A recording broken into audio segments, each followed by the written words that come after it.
Good morning, ladies and gentlemen. My name is Uluyanda Duma, and I will be your official MC and facilitator for today's constructive discussion of what quality millennials can do for your brand. When I say that this is going to be one of the most powerful 1 hour that you've had ever in your life, I mean it. Exactly that. So before we get started, I'd like to first welcome each and every single one of you here. Thank you so much for choosing to spend the morning with us today. Thank you for choosing yourself because I know exactly what it means and what exactly you have signed up for today. So it's going to be a jam-packed 1 hour filled with a lot of burning questions, but most importantly, we are here to serve you. We're here to increase your value as a millennial. And if you are not a millennial, welcome to the Millennial Circle. I'm sure there's something that you can learn and there's something that you can offer us today. So firstly, I'd also like to welcome our great panelist, our speaker. There's just something about being in the space, well, being in the virtual space of powerful women. So if I say that get ready to learn, get ready to grow, I mean exactly that. And this day would not have been so possible. And first of all, we'd like to thank all our incredible sponsors and partners that have decided to pour into this amazing initiative that Sunday Time has created for us.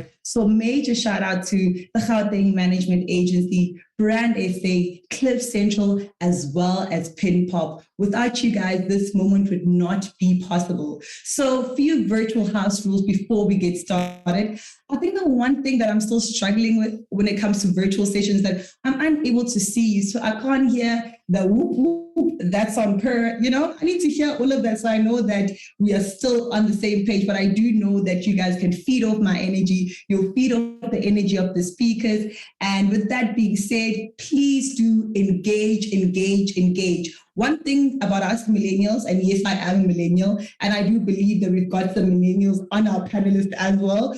But the one thing that we're known for is that we are social bugs. So please do have your voice. We've created this specifically to help you. So let us know what you think of it. What are your questions? What are some of the burning things that you would like to ask some of the coolest brand representatives that we have here today? So please don't forget to hashtag SC GenNext to drive the conversation on social media as well. So we will allow for a Q&A session. So every time I'm engaging with the speakers, feel free if you have anything specific for them to ask, and we will address that at the end. So with that being said, I think it's time for us to get straight into our dialogue. So today we're here to speak about what quality millennials can do for your brand. And I think as an HR professional, the one thing that I know for a fact is that it's very hard is the ability to recruit and find great employees for your organization. And this is not just only, in the marketing industry, but just holistically. It's very hard to make sure that you find the right employee at the right time and they fit the organization just right. And I know as millennials, we have a lot of stigma attached to us, right? So it's very hard to retain us. What exactly keeps us excited? Do we also want to be, tied to specific organizations for a long time? So those are some of the things that have been said about us, right? So we are less interested in staying in organizations longer, but I do believe that this is simply because of our ability to think, right? So as much as there are stigmas towards millennials as per se, but it's very important that we acknowledge our youthful enthusiasm, our fresh perspective, and our ability to bridge the gap and be relatable to other young people. And I think that's where our focus should be today. So my objective is to make sure that you walk out of here as a young person knowing exactly what it is that you want, the kind of blueprint that you want to leave an organization, and also what kind of value do you want to add and what kind of value is required from you to make sure that you perform at your best, right? So there is a stat that I'd like to share with you before we get started with our panelists is that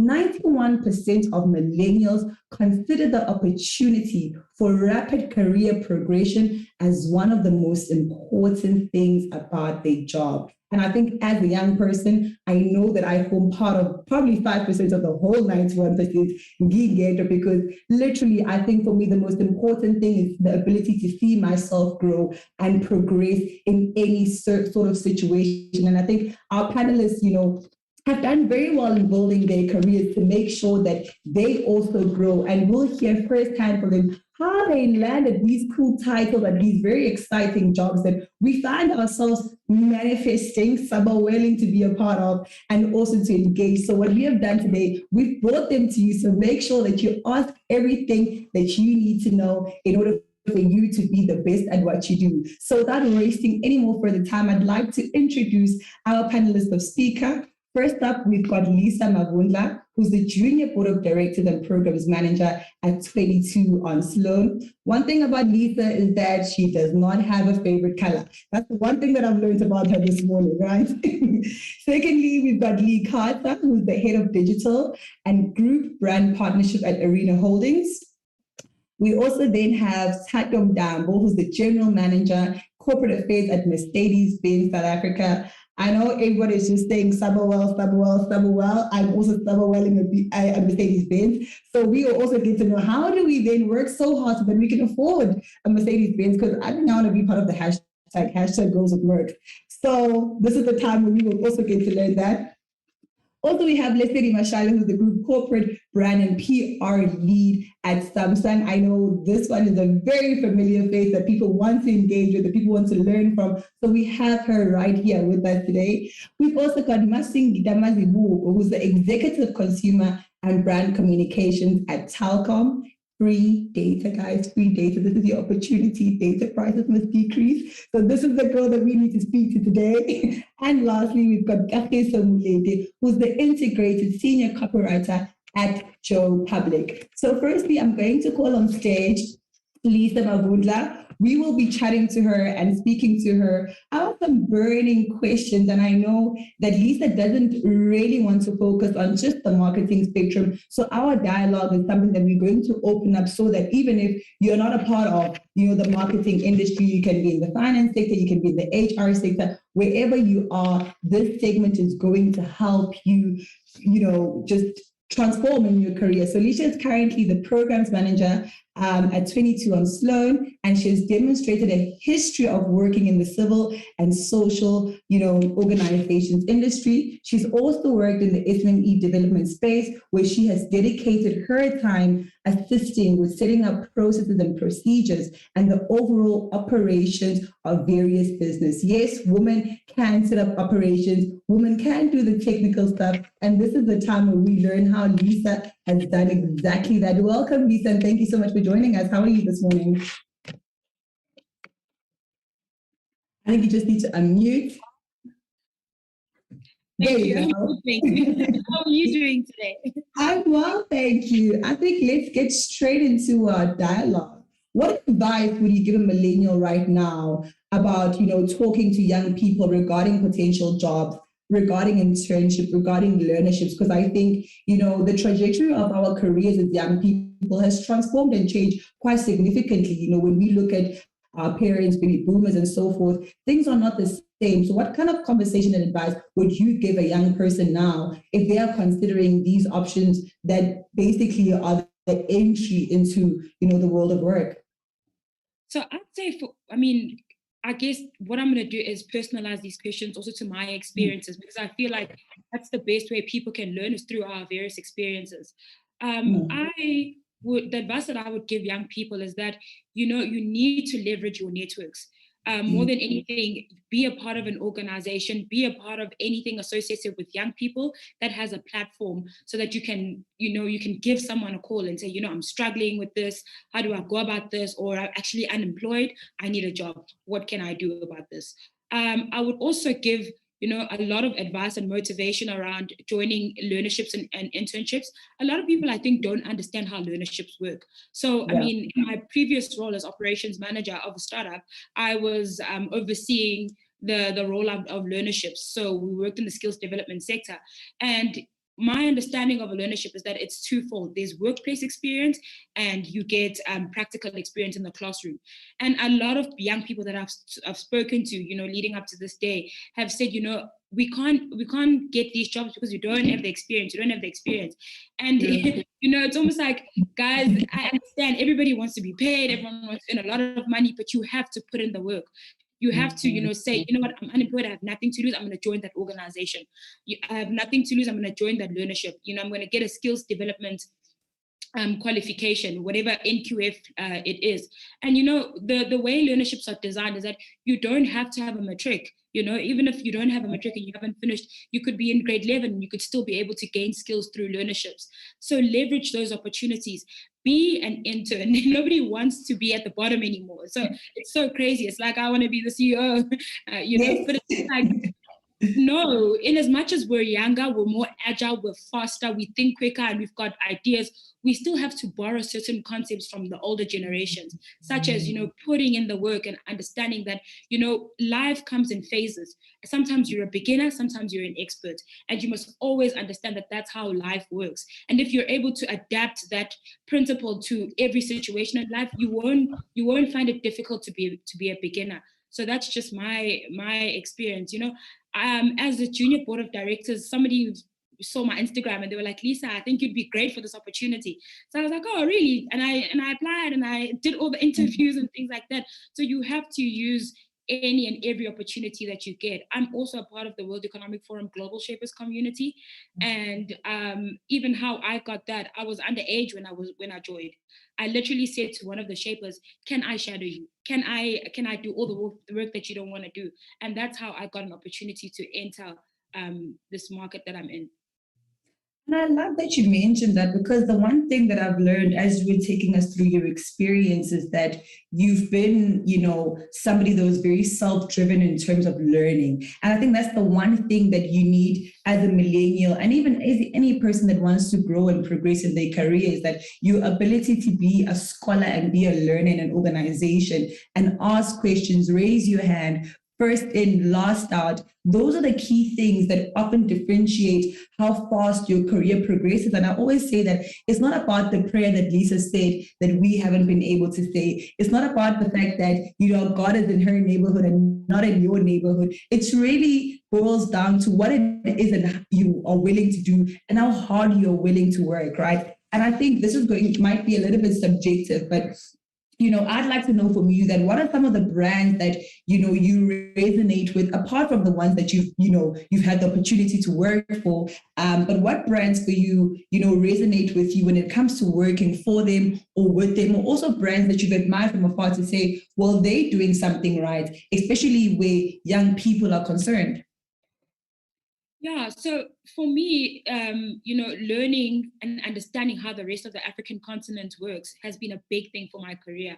I've always wanted to be someone who plays in the African continent and services those who are underserved. That's been a big narrative for me. So I think some of the brands that I've looked at from afar, perhaps that I haven't joined, would have been an organization like MTN Group.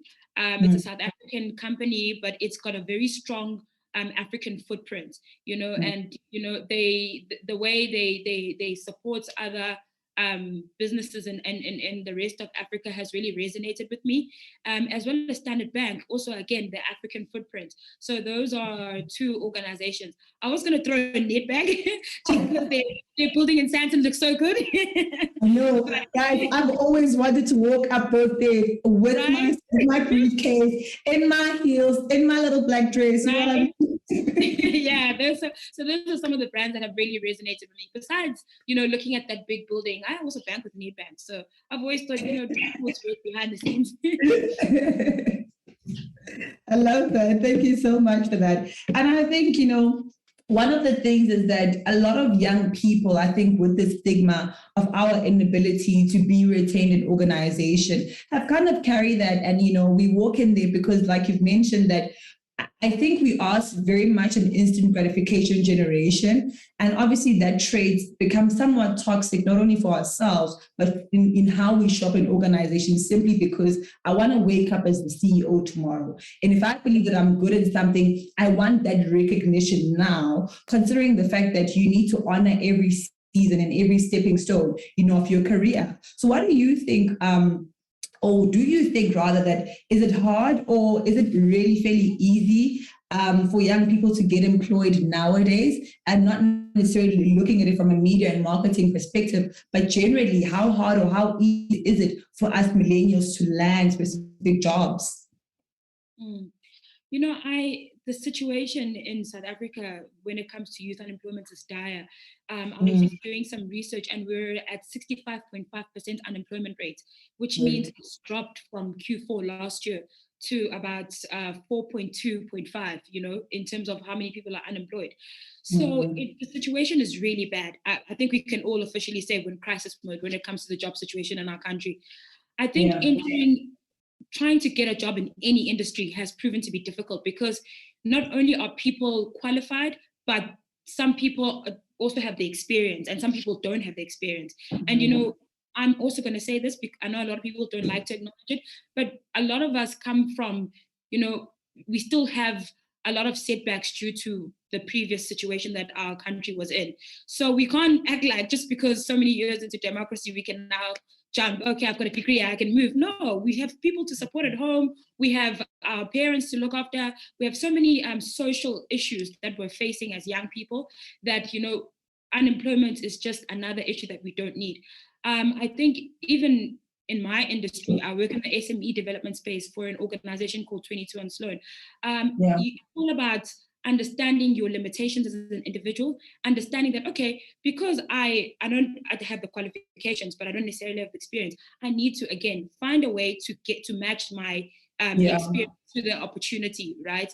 So, I mean, for example, something I did with my current employer is that I asked him for a sit down, and I said, I really admire you. I admire the way you've been able to build such an amazing organization. Please give me any advice. Please give me feedback on my performance.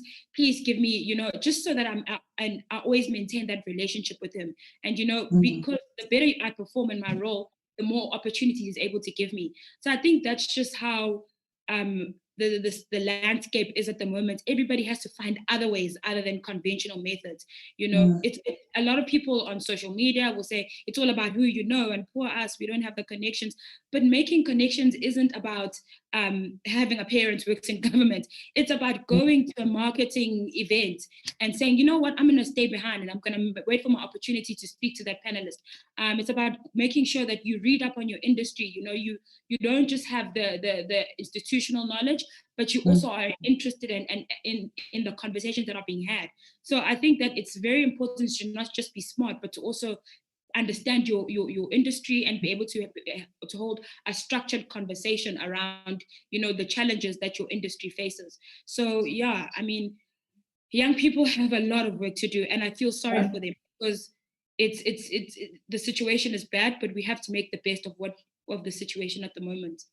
The little resources that we have available. And on that note of instant gratification, do you believe that leaders should acknowledge and cater to instant gratifications for young people in organizations?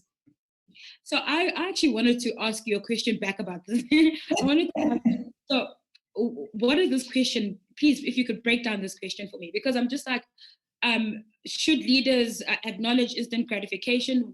To what extent? In their personal capacities or in their role? Definitely not in their personal capacities, but in organizations, right? So if I'm a young person in an organization, I believe that I'm thriving. So how soon do I get that promotion? How soon do I get that acknowledgement?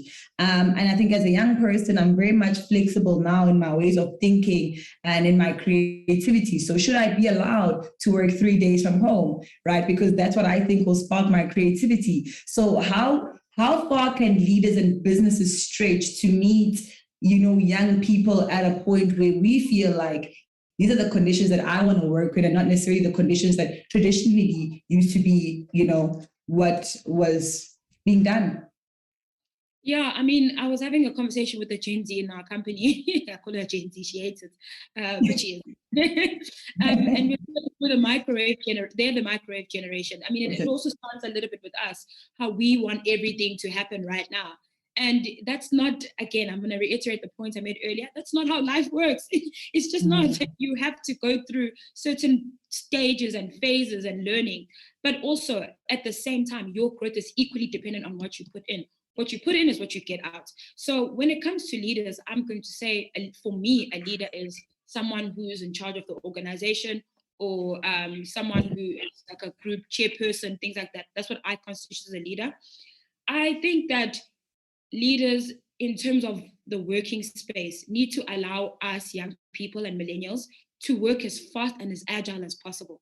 Mm. Sometimes a solution that they're struggling with, I'm already sitting there like, I can solve this for you. Literally, the other day I had a conversation with my boss, and he was like, I'm going to meet this person from this organization. I'm like, no, we've already researched that person. I don't think it's worth your time, but let's rather do it like this, and that. And then he's like, oh, okay, cool. So the next day he actually goes to meet this person, and he gives me feedback. He's like, you were right. And I'm just like, yeah, because you say a name, I'm already Googling it. And I'm like, okay, this person's doing this, that. I don't think they're the relevant person for you to meet and for where we're trying to go. So I do think to that extent, they should acknowledge instant gratification. But if the question was posed in their personal lives, I would then also say that I think we must also be wary of putting a lot of pressure on people we perceive as leaders. Yes. They are people too. They are also navigating certain situations that life has handed them. So we also need to be kind to people we perceive as leaders. We need to understand where they're coming from and always try to make sure that we make our mark. Wherever you go, wherever you serve and get an opportunity to serve, make your mark, shine, be impressionable. People don't forget. The harder you work, people see you, even if they don't say anything to you, but they always make a mental note about you. So yeah. Love that. Thank you so much, Lisa. And I think the one thing that I need to reiterate is, be impressionable as, easily, but even in the work organization, in the way that you do your work. So that has has been quite insightful. Thank you so much, Lisa. I'm now going to call upon Lee Carter, who is the head of digital and group brand partnerships at Arena Holdings. So, Lee focuses on, digitally led brand partnerships across the group, right? Her past exports will include Kaya FM. Probably we know that station very much. As a brand manager, she also has been the head of Engage at United Stations, as well as the head of sponsorship and brand partnership at Viacom's Africa. The one thing that for me was quite interesting about Lee is that if she's not working and if she's not, doing what she does best, you'll find her on the golf course and she'll be cooking for hungry kids. Guys, are kids always hungry? Like, that's the one thing I think I want to know. Are we always hungry? Because I consider myself a kid as well if I'm around my mom. So welcome, Lee. Thank you so much for joining us this morning. How are you? It's a pleasure. No, very good. Thanks. Interesting conversation. I think it's an important one to have. So I'm keen to get involved. Thank you so much. What do you think are the traits of a quality millennial? I think I'm going to follow Lisa's suit and sort of speak from personal experience and what's really stood out for me in my career path, looking at the young people that have come up with me and sort of below me as I've kind of progressed in my career. Yeah. And I think it's pretty simple, and you can't teach attitude. And attitude stands out every single time when you're with an intern or when you're with somebody junior, when you look at somebody that's really keen to make an impact or a difference, is you can't hide that attitude. We had, especially at Viacom, we've got a lot of youth brands, and we've got Nickelodeon, MTV Base, and obviously at Arena as well, we've got a variety of platforms that speak to the youth market. And in that case, we've also got a lot of internships that come through. And you can see the guys that are coming through that are really keen to make an effort and an impact, and you can't ignore them. A quality millennial is somebody that's got a really true desire to learn, they ask questions, but they're also willing to start from ground zero, do the hard yards, fetch the coffee, sit in a boardroom, take the notes, be up early to an activation, set the banners up. I'm obviously speaking for my industry from a marketing perspective, but you can extrapolate that across every sector. The strong work ethic, but also an ability to communicate both up and down. So when you're in a boardroom or you have an opportunity to speak to somebody senior or in leadership, to take that opportunity, be respectful, but you guys have got strong voices. You've got access to incredible amounts of information that we didn't have access to. As Lisa was saying, Google, you know exactly who you're speaking to, who's going to be in the room. There's some really sort of tactical ways that you can progress yourself and be noticed in those spaces. So it is hard. I mean, it's not easy, but you stand out when you have the right attitude. There's no question. I love that. I love that you mentioned that, because I think that's the one thing that we don't really pay attention to, and we probably might misuse as young people, that, you take your fire, you take your ability to be so self-aware of what you can do, but there's a thin line between attitude and that respect that you spoke about. And I love that you mentioned that, because these are traits that you don't necessarily go to school for. It's something that you build, it's something that's innate, it's something that you need to be intentional about building as a young person, right? So what would you say a media company market for millennials to join the company, apart from, for the fact that we are known as, people that's got a fresh perspective on life, who come with the funky ideas. But what are some of the reasons that a media company would also then want a millennial to join their company?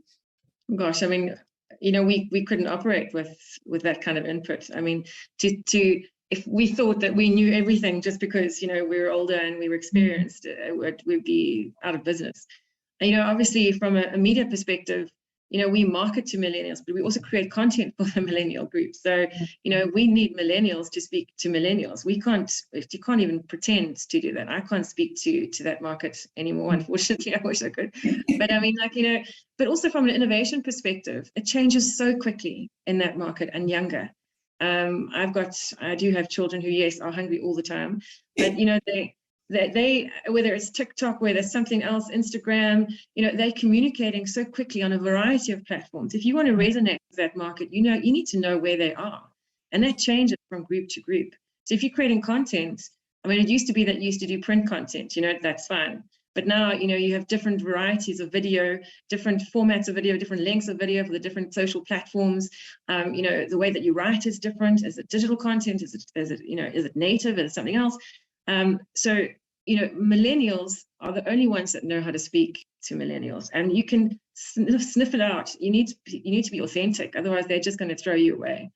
They're so aware. They know exactly what they want to read, where they want to go. And if you're not authentic, you're not going to resonate. So from a media company, for us, it's imperative to know and have people like that in our team to connect, and then to grow them, because that market's going to grow into sort of the next leadership, and you'll need them then. So we wouldn't be able to operate. I mean, obviously in the sales environment, from a commercial perspective, not just the content creation perspective, they're incredibly quick to notice things that I wouldn't have picked up in the market spaces.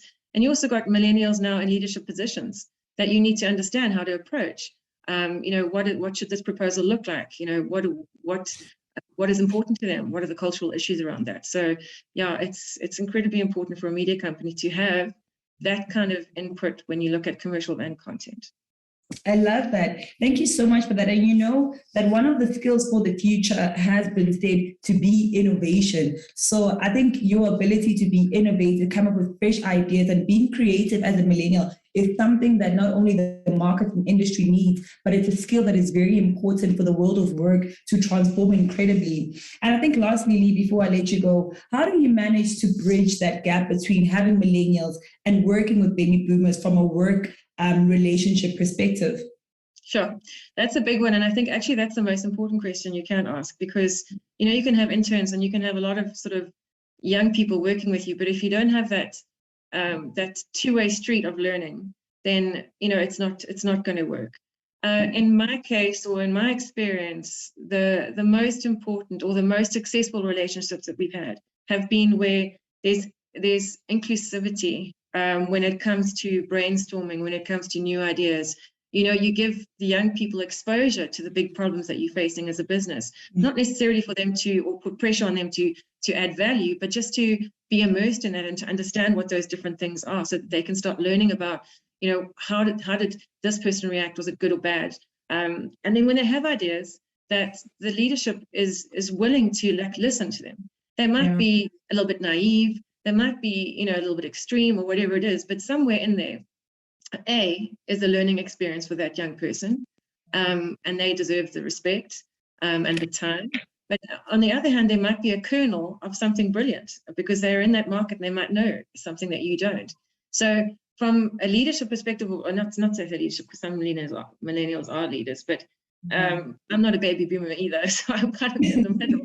But older than a millennial, is that you've actually got to be humble as well and say, okay, well, maybe this person has something to add. And it's always got to be in the back of your mind that even in stressful situations where you find that, look, this isn't, this is tough, I know best, I've got the experience, is just to sort of sit back and take the time to listen. And what that means is that for the young person, they've had the opportunity to voice their opinion, they've thought about it, and then you've got the opportunity to talk back and say, listen, this is why that wouldn't work, but I really like what you said there, and then just engage. But you need to have that skills transfer in place. It's not that I know and you don't, you must learn from me. It's a two-way street that you can all learn from each other. But I think from the first question, from a quality millennial employee, is that understanding that you don't know everything, that things do take work. But if you've got somebody at the top that's willing to listen to you, I promise you, it's the most incredible thing. And everybody benefits from that relationship. So yeah, that would be my advice. Thank you so much, Leanna. I need to reiterate that, because I think we often tend to think that when we now have to, work with baby boomers and other generations, we kind of feel like, is there anything they can offer us? And I think from just the company's perspective and how to grow and progress, there's so much more. But I always say that if we work together, let me bring my fresh perspective, let me bring my attitude, let me bring my presence. And I think that, coupled with experience and being able to be led by somebody that knows more, and that skills transfer, there's so much more that the business and the brand can benefit from. And thank you for that reminder. And another quick comment after that is that it is important, but afterwards you may not resonate with that business. You may move on. You may try 3 or 4 different internships or places to work, and that's great. But you'll always take a learning from somebody that's had the experience. Everything is a learning experience. So you'll use that next. It's important to keep in mind. Lovely. Thank you so much, Lee. Next up, I'm going to speak to Tadum Damo. This is the lady that will tell us how do we become a part of that hashtag Girls with Merc, because I really want to know. As a young person, I want to work so hard that I get to fetch, my fancy car from Mercedes-Benz. So Tato, you're up next. And I think I'm going to get straight into our dialogue. I mean, you are working for a brand that has been voted the coolest company to work for, by young South Africans for 2 consecutive years. Why do you think that, young people aspire to work for Mercedes-Benz? Thanks, Leanda, and thanks for having me on your panel. So that hashtag Girls with Mercs is quite a powerful hashtag, right? I think it sounds great and everything, and our cars look fantastic, they're luxurious. But I think people voted for us to be the coolest brand because of the products that we manufacture and that you see on our roads. I mean, when you look at a Mercedes-Benz, it stands for luxury, it stands for quality, it stands for success. And millennials want to work for companies that stand for a very aspirational brand. I mean, once you drive one of these cars, it's a marker of how well you're doing, potentially, one of the markers of how well you're doing in your professional space. So I think that's the reason why we have money earners, right? And the youth are the earners of today and the spenders of tomorrow. And to have a hashtag like that also says a lot about how well young millennial women are doing in professional environments as well, to be able to drive cars like we have or be associated with the brands like Mercedes-Benz. Tato, I'd like to know, what are you guys as a brand doing to attract and retain, young millennials? I think you've done an exceptional job at attracting, because here we are. Every time I drive in Sandton, I look at that building, I'm just like, one day, ma'am, one day, right? So it's so easy, I think, and the quality of your product and your ability to bring luxury, especially for women, is quite significant, for us to aspire to be a part of that. But how do you retain them now within, the world of work and within your brand specifically? So I think your answer to your question is in 2 parts. I mean, to attract talent, we obviously have the marker being the products that you see on the roads. But in terms of being able to work in a company like ours, I think young millennials need to look at two things and how we culture. So our corporate culture is focused on, 4 corporate values. And I mean, every corporation has values, but ours are passion, respect, integrity, and discipline, right? And I think if you have those kind of values that are, the basis of your career, you'll be able to work anywhere. So if you have a passion for it, what you're doing, if you have respect for the people that you work for, integrity, if you have the discipline to do your job every day, because no job is, you can't have a job without, being disciplined. I think you'll be able to stand really well in any organization, but particularly for Mercedes-Benz. I think also how we're able to attract them is by various employee offerings that we've, set up.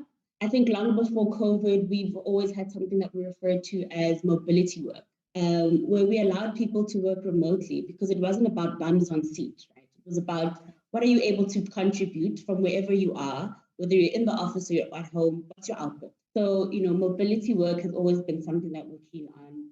And we've also changed our world of working within the organization. You don't always have to be present.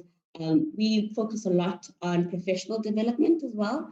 So, we have people from all walks of life. I know the panel, my fellow panelists are in the marketing and media space predominantly, but we attract people from law, from finance, from HR, from engineering as well. So being able to attract talent from across the pool of various fields is important. And also being able to retain them by making sure that we help them with continuous learning in their particular areas as well. And I think mentorship and coaching is something that we also press on quite prominently in this organization. Being able to have a buddy, if you're coming in at a very graduate level, we call them graduate trainees, or a learnership level, you have someone who's been up the ranks or is going up the ranks and can teach you and coach you along the way.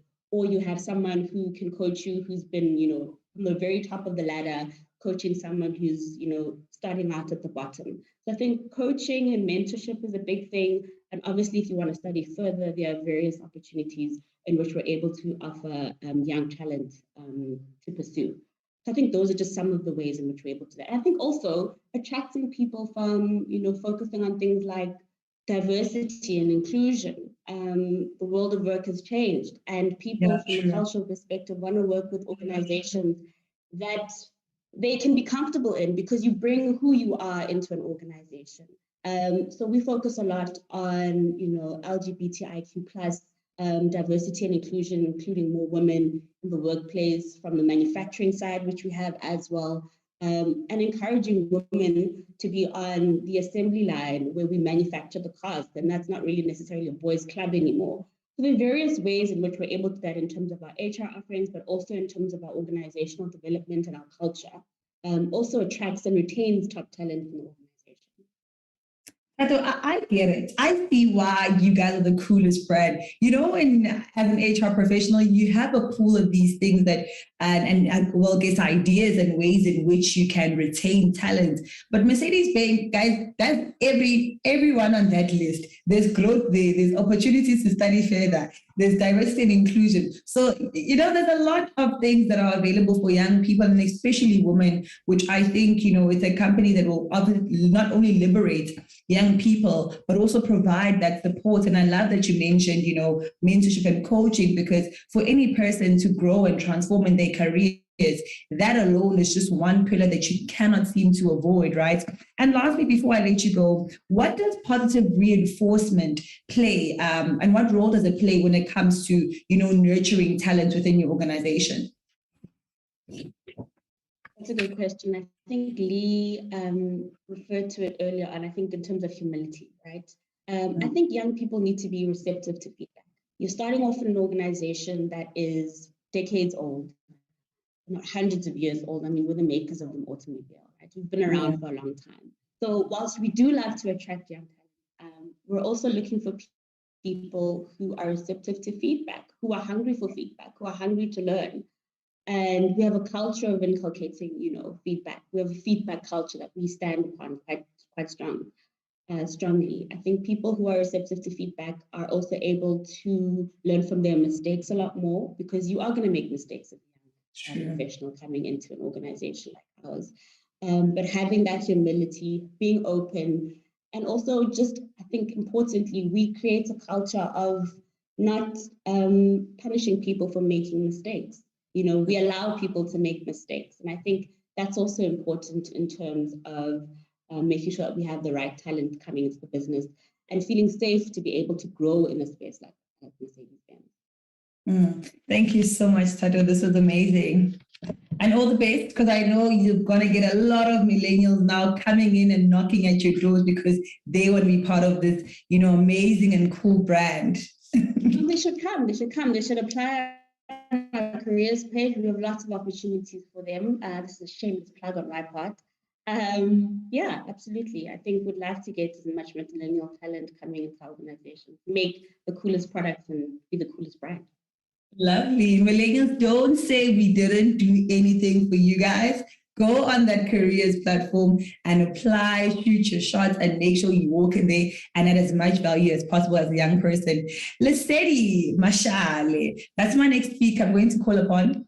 To just come share with us. Lesedi is the group corporate brand and PR lead at Samsung. Another one of those cool brands that a lot of young people always want to experience. And I'm so obsessed, Lesedi, I have to say, with the marketing strategy of Samsung, right? And I wish we had time to get into it, but I think just to put you on the spot already and let's get straight into it. How do you keep this generation amped, right? And making sure that they take brand challenges and elevate the brand as somebody that is responsible solely for driving that strategy?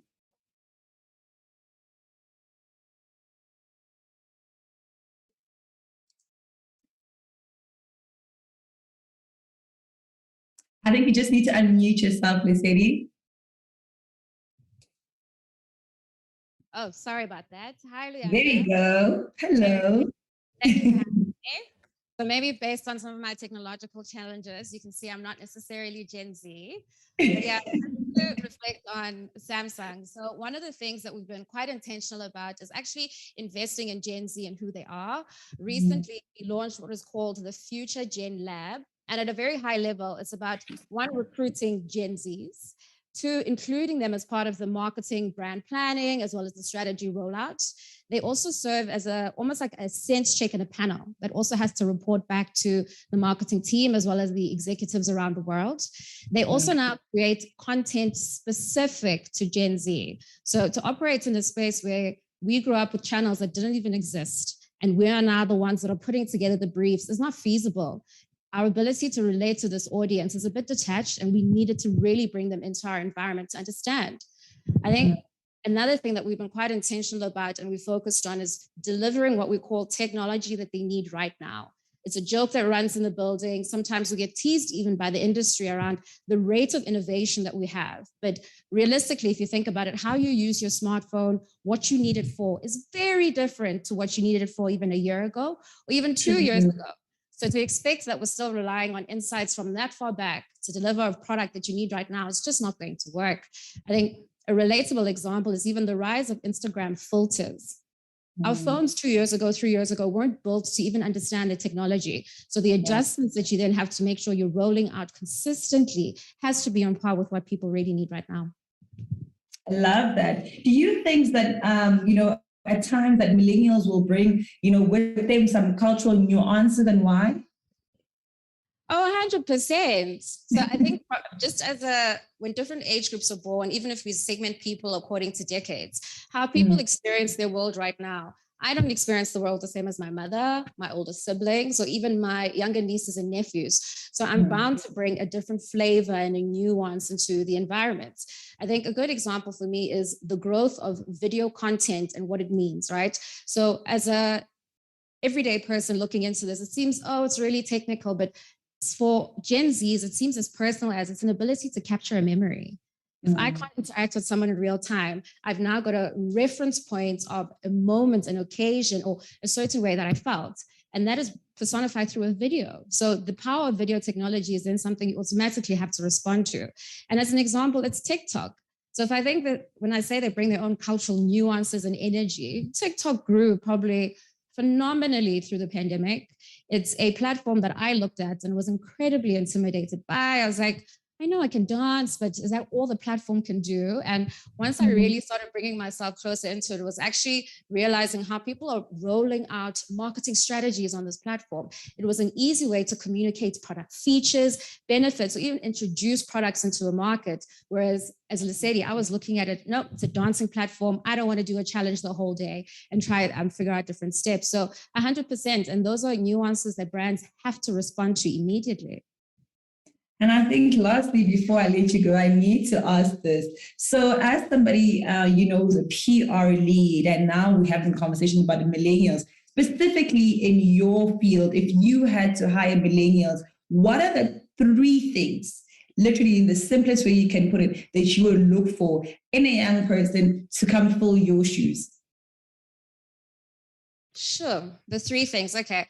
I would say for me, I'd like to work or look for people who are conscious or cognizant of the fact that they are teachers within this environment. And I make an example with influencers. Influencers, whether we consider it a marketing channel or there's some varying views around its consistency and how it will last. The reality is, as a platform, it's new. It's metrics, it's understanding, or even the tools that make it successful. So when you start working with partners that are coming into the space, and then you have someone who doesn't want to teach, let's say, a Lesedi, this is how, or this is what it takes for me to do my job, it makes the engagement initially quite intimidating. So your ability to bring down barriers, to disarm people and bring them closer and actually teach them. One for me is something that I'd be looking for from somebody. We don't understand the Gen Z space. You need to help us, but also nobody wants to be made to feel less than when they're going through the work process. One. So that, I'd say second, someone who is educated in their sphere. And that could be academic education, or it could be from an experience point of view, or just an example of the hours and dedication that someone has put into a specific skill. I think often enough, some people will say, I feel like I can do, or their ability to then show you, this is what I have done, and this is my opportunity to grow. And why I want to be with your organization is that it would help develop me in X. So for me, if someone can articulate that, I already have an understanding of what role I play, what role they would play, and as a result, what's the joint value partnership we have as a recruiter and as a potential employee. And then thirdly, I'd say someone with a great passion and energy for what they do. I think it's so easy to get caught up in whether it's I'm studying, I've got long hours, I need to deliver this and that to the other, that the passion and what inspires us for our work can sometimes be hidden. People shouldn't be afraid to let that shine through and be a reflection of who they are. I think ultimately, by the time you're even sitting in front of a panel or a recruitment agency, they've read your CV. Now it's about selling who you are. It's about making sure that you can engage with the company and the company can understand you. There's a great rhythm and a flow. So I think those would be the 3 critical things for me. Thank you so much, Lesedi. You guys heard it firsthand, right? Thank you so, so much. Next up, I'm going to call upon Masingita Mazibugo. And I think our focus really on this conversation between you and I would be centered around culture. And I think as an HR professional, that's something that we prioritize very much when we look at retention strategies for young people, right? So as a leader, Masingita, do you guys foster a culture of flexibility to prioritize the happiness of your employees? Definitely. I think it's important. Culture is really quite critical. We spend quite a lot of time at work, so it's important. And if we were to define an organization, it's really a sum of the people. It's not a building. It's really the people that make it up. So therefore, culture becomes really quite important. And when we talk to flexibility, I think what's important is really, for a North Star to be defined. And it's about giving freedom within that. A number of the panel members have talked to diversity and the importance of that, whether it's age, race, sexual preference, or whatever. But I think what's important is allowing flexibility and allowing people to come into the work environment as their true self. When people are able to be authentic and be their true self at work, that means that they're bringing their best. And that's really quite critical. And ongoing programs to ensure that one is recognizing that becomes really quite critical.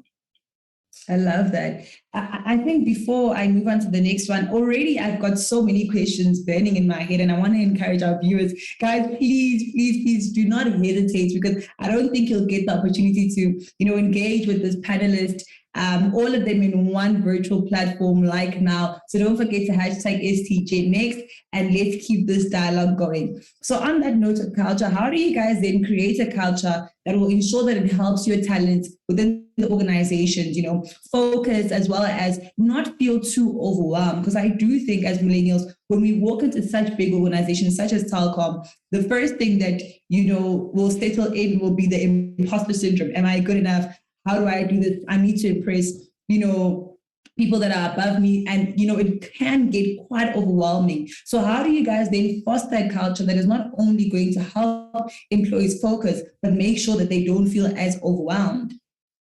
I think the key thing, first and foremost, is realizing that every voice matters, and communication is absolutely critical. And the world is so dynamic and ever evolving that actually no one really has the true answers. We could argue that people might have the answers based on experience, but the world today versus what it was, I think in the past, is very different. So the reality is through conversation and using each other as thinking partners, that becomes quite critical. And what was mentioned earlier as well was the importance of feedback. And continuous feedback becomes really quite important. What I often do with my team is I say, have you spoken to XYZ? Be vulnerable. Say, I don't know, but this is what I'm thinking. And there's nothing wrong with that, because that unlocks a whole new avenue that one who you think might know might not have thought of. And so leaning in becomes really quite important. And ultimately, I guess if I were to sum it up, it's ultimately, not to get overwhelmed is about self-leadership. Only you know who you are. And therefore, you need to lead yourself.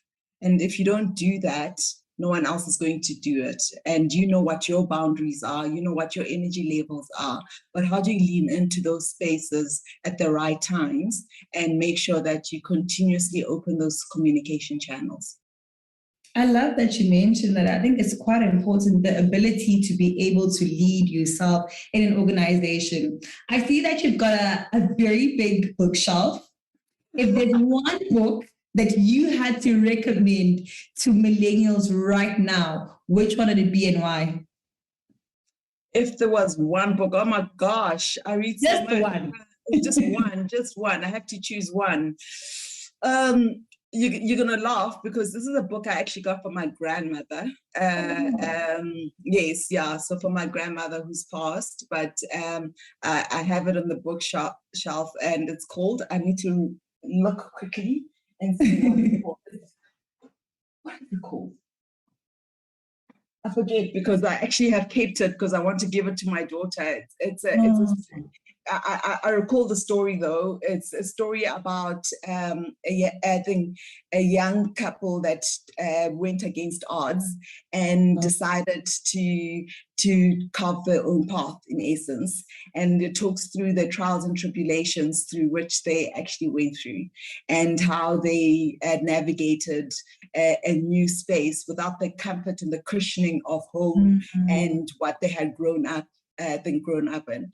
And I like it because it's human, because as much as work is really quite important, is the reality is when we come into the workspace, we are human beings. And sometimes we forget that and we feel that we have to put a front, but actually it's our humanity that ultimately makes a mark in the workplace.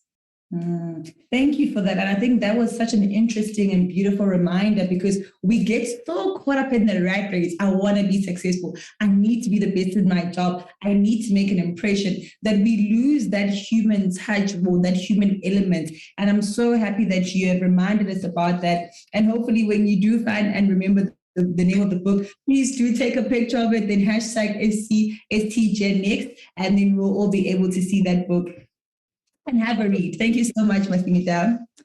Kagiso, I think before we wrap, I know that time has gone by very quickly, and that's exactly what happens when we're having a good time and we're learning so much. I need to call you, on stage. What do you think could, be adding a youthful perspective help, with when it comes to building a successful brand? What is that youthful element and that fresh perspective that it takes to build, a youthful brand? Hey, thank you so much. I think what it really takes is, and I think a lot of other speakers also spoke about this, which is so powerful and beautiful. It's really, really being true to who you are, you know? I think as a young person, being true to who you are and understanding how you got to where you are at a point where you're now starting to work or join an organization.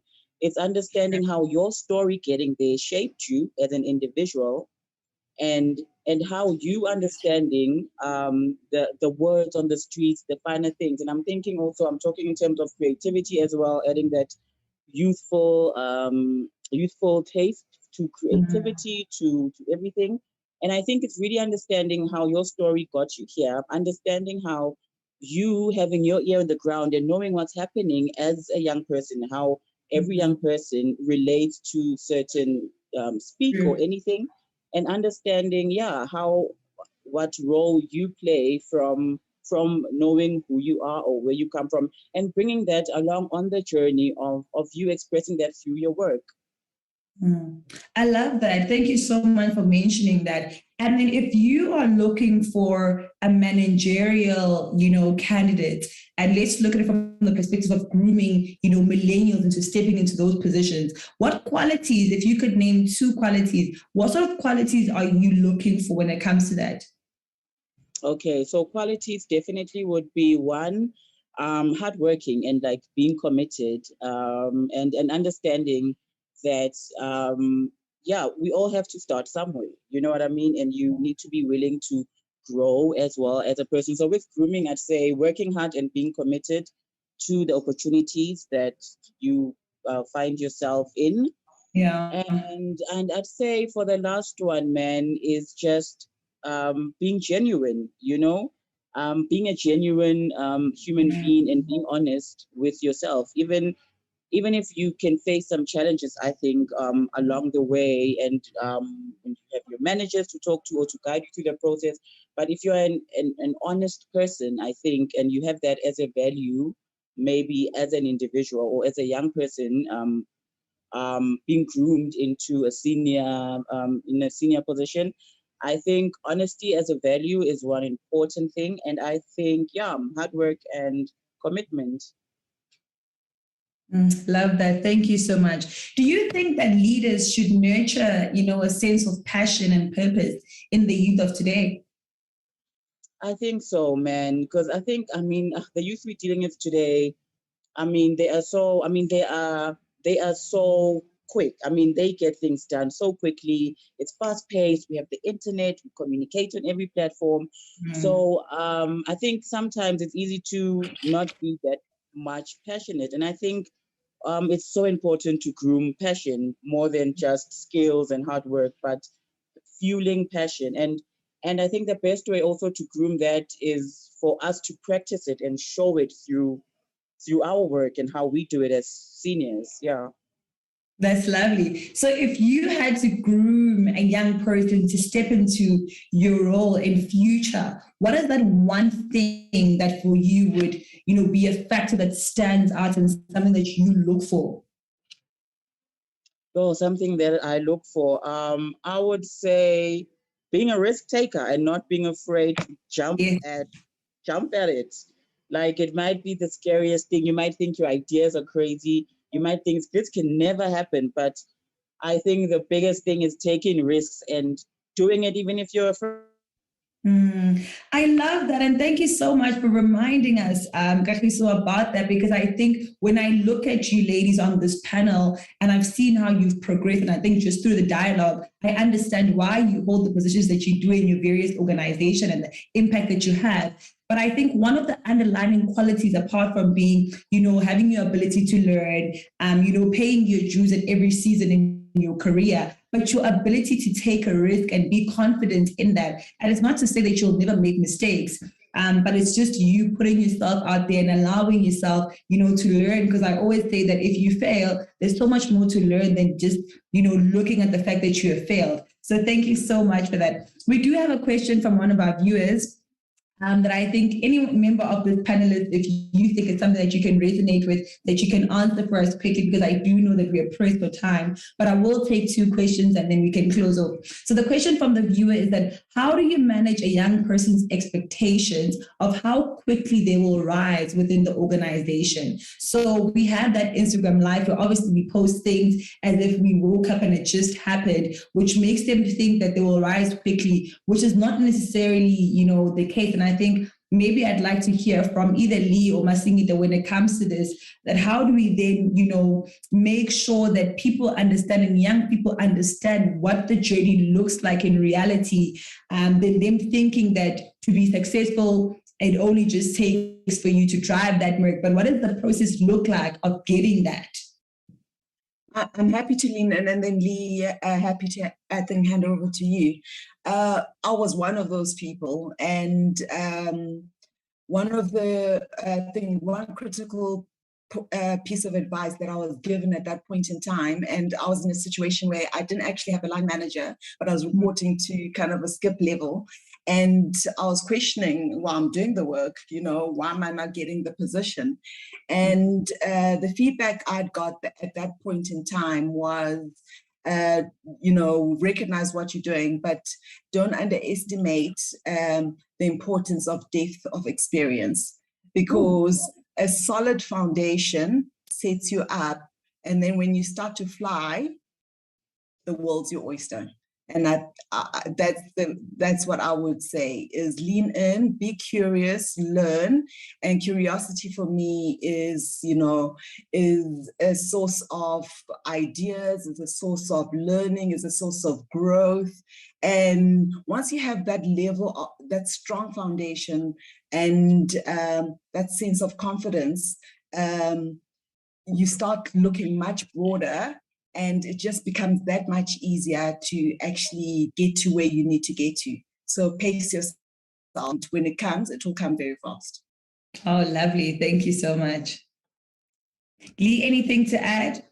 Yeah, I think it's really lovely sort of to hear that, because when you're looking, and obviously you want to be in a leadership role or do something to take more responsibility and accountability and all the rest, it does require a depth of experience to understand both the technicalities of your business or industry, but also the EQ and emotional pieces of managing people, talent, all that kind of stuff. It's being a leader is like being a parent.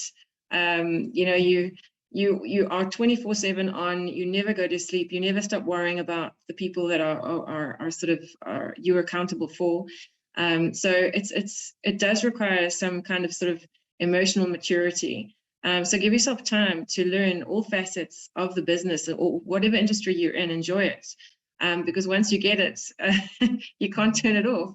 And then maybe you wish you weren't there. But I also think from the responsibility of the person that is kind of managing expectations. A very good question. Is that it's constant communication, and I think it's fair that you ask, like, I'm doing all of this, what is my trajectory? Just other than sort of sitting there and sort of being resentful, because that happens quite quickly, and not understanding the trajectory of people around you, is that it's almost, and I think the question was, should we cater to this, to the millennials differently? And maybe it's a sort of a form of gamification. Maybe it's, smaller steps so that you still feel like you're progressing. You're still getting it somewhere, so that you don't feel you're just sitting and doing the work and not getting anything reward. So maybe we should look at that from a reward perspective for millennials, is that they need that sort of, those small sort of incremental progressions to make them feel like they're getting somewhere, instead of just waiting in this purgatory.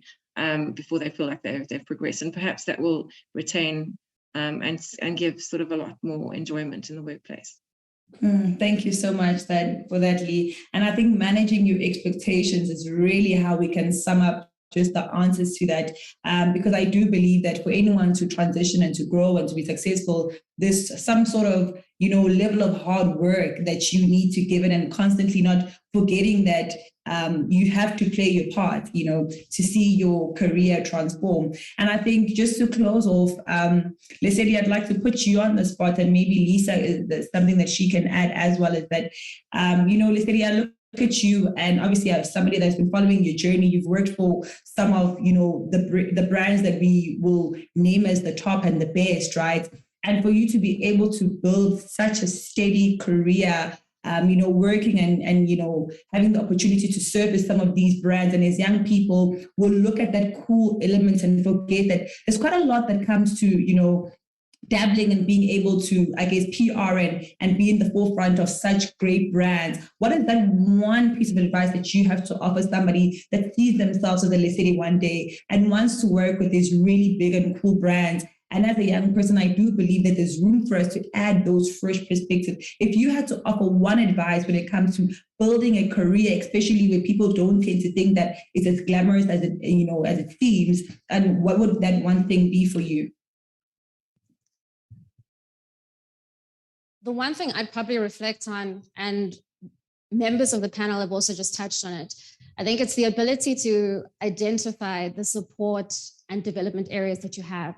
I think it's very easy for people to call out either how they want to accelerate your career, how they want to support you, but in the same breath, you need to be very quick and cognizant of, I can't do this without the support of others or without the support of exterior elements that I probably haven't even been previously been exposed to.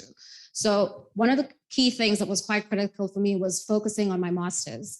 Not necessarily, and I'll be transparent, it wasn't something that I was passionate about and I was itching to do, but I was conscious of the fact that as a marketer, I only have so much experience. But in order to be a business leader or to contribute in other conversations, I actually needed to have an evolved understanding of other spheres. So what actually are the factors that impact marketing? It's not just, oh, what do my consumers think? Oh, what do we need to put out there? But what are even the underlying financials that would help us deliver this plan? So I can't speak confidently on that. I'm not a finance person, I'm a marketer. And I needed to, as a result, invest in the tools and the time to help bring out that skill in me and also just build up my capability. Love that. Thank you so much. And I think that ability to constantly upskill yourself is very important, because how you contributed earlier in your career is not the same way now. So you see that the change in focus, and I do believe that every next level of your career will require a different version of yourself. So constantly knowing when you need to turn up the volume is quite important. And I think, Lisa, from a more operational, perspective, what would be your insight when it comes to that? I think the one bit of advice that I would give young people is to just always be smart in a room full of people that you admire. That goes a long way. I sit with a lot of tech men running our accelerator program. And, the one thing that I always remember is that, number one, I need to remind them I'm in the room. I need to, even if I'm just asking a question, I'm going to be like, hello, guys, I'm here. Because But yeah, I always remind myself to be prepared, be smart, even if I have to come into work early, just so I can make sure that I'm ready for the session that I'm going to sit with our execs in, just so that they know that they can trust me, with the work and things like that. So it's always just to be smart, put your best foot forward, and the world literally is your oyster. But in the same breath, you have to put the work in. Thank you so much. And exactly that is how we are going to wrap this incredible session. Thank you so much to each and every single one of our panelist members. I think this has been incredibly insightful, and I think we all needed that reminder. I think this session was kind of an aha moment, not only for yourselves, but I'm hoping that there was something that our delegates and our millennials learned during this session. And I do hope that you will take now this baton, you will take this wisdom and information that has been provided to you, and you are going to use it to the best of your ability. So for people that would like to connect with you as a panelist, just to continue the conversation, and maybe there's something that they've been burning to ask, and because of time we couldn't really speak about it, how can they reach you? Are you on social media? If you are, what is your social media handle? And if you got an email that you would like to share with us, how can we continue this dialogue and in essence to learn from you further? I think let's start with Lisa. They can reach out to me on Instagram. My account is locked, but I'll accept you. So I'm Lisa Mavundla on Instagram. I am on LinkedIn as well. First name, surname, Lisa Mavundla. And they can also email me, lisamavundla@gmail.com for more personal questions and for industry related. If you're interested in the SME space, any opportunities when it comes to funding and accelerators and incubation, you can email lisa@22onsloan.co. Or the big building in the corner of William Nicol. Yes. we know that building, girl. Thank you so much, Lisa. And what about you, Lee? How can people reach out to you?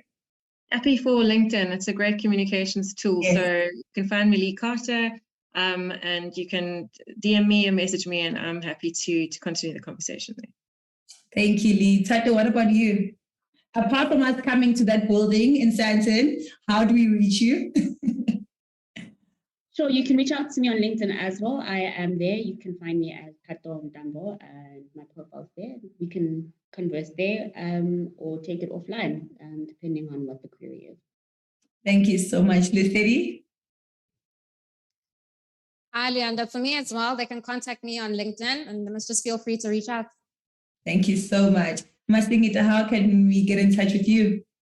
It's going to sound like a broken record, but LinkedIn as well. I love how I think LinkedIn should have paid us for this. It sounds like a great promo, but I'm happy that that is the platform that we're using because it is a platform for professionals. And I think it's about time that millennials started utilizing that, that platform, because I also often think that we think that people like yourselves are out of reach, when really it literally is just a message away and it's just one connection button away to reach you and kind of have access to, this kind of information and knowledge. Lastly, Kagiso, are you also on LinkedIn?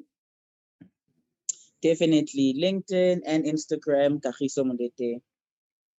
Thank you so much. So don't say that there's nothing that we didn't offer you. I've given you the profiles. We've given you the wisdom. All you need to do is take that and run with it. Thank you so much to our incredible speakers. Thank you so much for your time. I know we've taken a little bit more than what we had promised, but I hope that it was quite insightful. And lastly, we'd just like to thank our sponsors once again for making this possible. A major shout out and big thanks to Gauteng Management Agency, Brand SA, Cliff Central, Yellowwood, as well as Pin Pop. And I think for myself, there's nothing more that I can offer. Everything has been said, everything has been done. All that's left for you is just to go out there and utilize this information.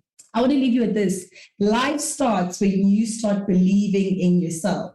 So before anything else, start believing in yourself, and the rest of the world will believe in you. Take that belief, take this information, and go out there and build a career that you can look back and think, well, that was quite, a mouthful. And don't remember to pay it forward. They've given you, the information that you need. When you get to a space and a stage where you can share, always offer support, always offer that knowledge to another young person. My name is Luyanda Duma. It has been quite exceptional and amazing to spend the morning with you. I do hope that this was insightful.